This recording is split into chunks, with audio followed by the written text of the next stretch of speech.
Yes, hello, our dear viewers. Today, being in October, where we commemorate the Spina Bifida and Hydrocephalus Day that was brought on board by the Federation of Spina Bifida and Hydrocephalus Association.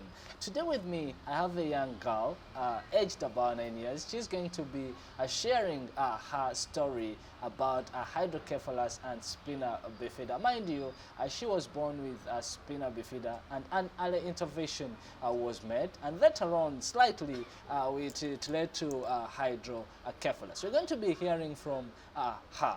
You're most welcome, young girl. Okay. I'm glad you made it through and you came to our studios to share your story. What's your name? My name is Blessing Casting. Blessing. You look intelligent and brilliant. Thank you. How old are you? 9 years old. You're 9 years old. Wow.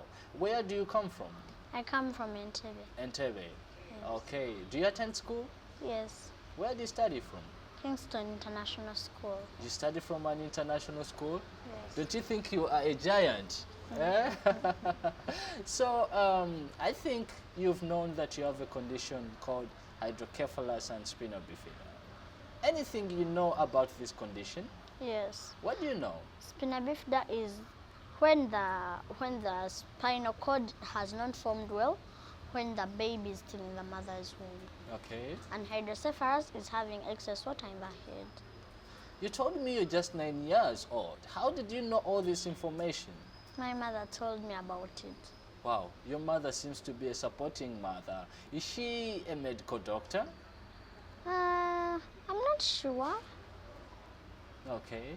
So, your mother told you that you were born with a Spina Bifida. Is that true? Yes. Okay. I understand at that time you didn't know what was happening to you. But when you grew a little bit older, let's say about 5 years old, and they told you that you have Spina Bifida, what did you think? How did you feel? I never took it as a big reason and a big case. I just let things go. I just took it normal. Okay. You told us that you're coming from a community of Entebbe, where I believe there are some young and vibrant children like you. Do you ever fear associating with them because of your condition? Yes, sometimes I tell them I'm not gonna play with other children, but I'm still doing some work. Okay. All right. Then how do you hold school? Because you know school, when you say I'm not going to play, and then the other day, I know school is full of playing. Maybe the time you decide to play, you decide to undress yourself, and they happen to look at something on you. How do you always feel, and how do you always manage that? They just ask me what happened to you. I just told them I fell down and I cut myself. Okay. Don't you think at that time you're not telling the truth about yourself? Yeah. Okay. Do you know what stigma is? Yes. What is stigma? Like when people take you like not a person of every day, Okay. not a common person. Okay. They take you as if you're from another planet, not Earth, Wow. but another planet. You must be undergoing a lot of literature and English classes. You have a lot of information, and I want to be near you every day to learn more. Have you ever been stigmatized at any point? Yes, mostly at school. Okay. When I started schooling, people used to bully me, do what, but I told the head teacher and the director, so they talked to the children, and the children stopped their bad behaviors. Okay. Any experience you remember when you're stigmatized, you know, any moment in life you remember when you felt that low because people either were laughing at you or I told my mother that I don't want to go to school. People always bully me. So then she said I'm going to talk to the director. Okay. So that children may stop their bad behaviors. Okay. Now, being 9 years old and recently diagnosed with spina bifida and hydrocephalus. How do you manage your life, you know, from morning to evening? I mean, your daily life, how do you manage it? Because I know at some point it may be full of medications, do this, do that, don't do this. How do you cope up with life? As a child with spina bifida and hydrocephalus, Okay, when you're still young, they have a shunt that they put you. okay, They put it over here in the head to reduce the water in the head.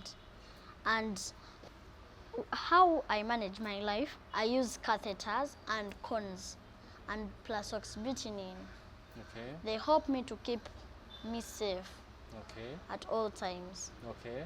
What do you want to be when you grow up? I'm hearing you're talking about medical jargons and even better than some older people. I want to become a doctor You when want I to grow become up. a medical doctor? A pediatric A doctor. pediatrician? A pediatric doctor? Who inspires you? My mother and some friends who encourage me. Do you have doctors you see and you're like, I want to be like that doctor? Who is that lucky doctor? Odong, Isaac Odong. Mr. Isaac Odong. What do you love from him? He's kind, like he plays. When he's treating you, he can make you laugh, you even get off the pain Okay. and be like, ha ha ha. Mm? You'll be like laughing. Wow, that is so nice. Now, you talked about peers at school, and you told me at some point you've ever been stigmatized. How do you handle that? Besides telling the director about your conditions, you know, children will always be children. How do you handle those children? By the way, I am an information prefect at my school. I'm the prefect who handles the information. Okay. Every Friday, people have to have information at school. So my assistant encourages me. Sometimes I say I'm not gonna work today on Friday. So she says, go, go, go. And then I'll be like, okay, I'll just go. Wow. And then I become ready. Wow. So you talked about using catheters, you talked about using some mode of medication in your treatment, in your management, in your day life. Don't you at any moment ever say, I'm tired of using this, mom, I don't want to use them? No, because I know they help me. I know they help me. Without them, I cannot live. Okay, So I cannot say I'm tired of using them. okay. Any good words you'd like to talk to the children out there who have a condition like you? Any information you'd like to give to them? And children, I encourage you, do not lose hope. You're also normal like them. You can access anywhere you want. Do not say, no, you cannot go anywhere. People, I get a lot of stigma. But have that hope. Have that hope. Do not lose that hope.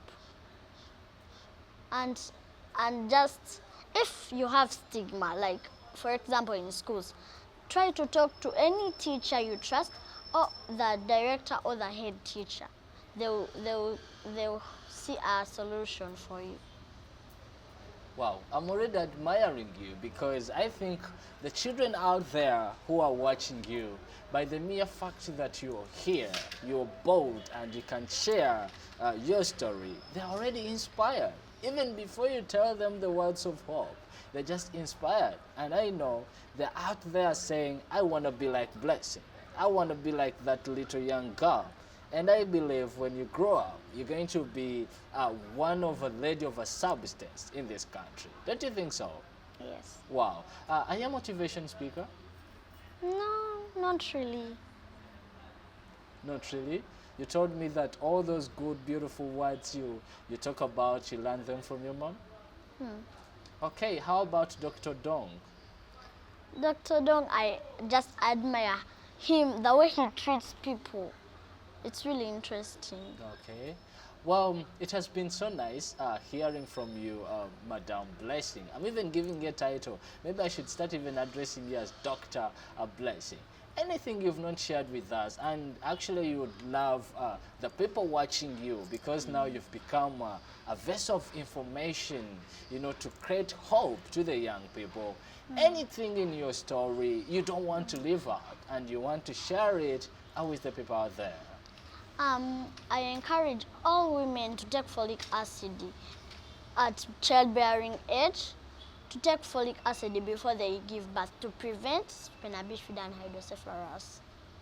Wow, wow. Do you even know what folic acid is? Maybe briefly tell us, where do you get folic acid? In hospitals. Hospitals. Okay. Maybe at that point, is there in your life as a child ever blamed your mother not to have done enough? Or because you told us that you encourage women there to take a lot of folic acid, is there at any moment you thought maybe mom never did enough for me to be normal? She used to take, but she never took enough. That's why you encourage other women to take more and more of folic acid. Is there any other preventive measure you know that it could help the adult and the young people? Because now you know the types of hydrocephalus?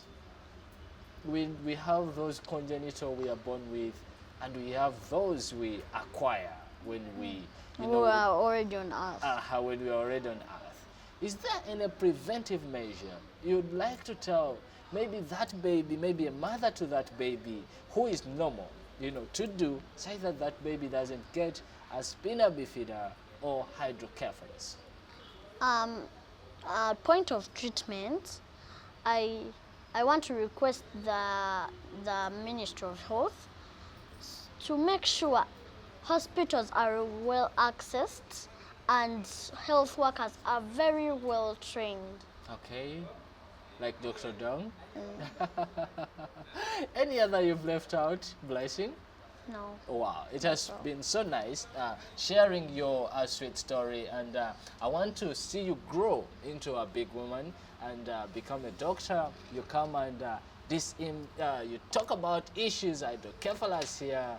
You become an advocate for people out there. Well, Thank you. I'm glad I met you today, and see you soon. Bye.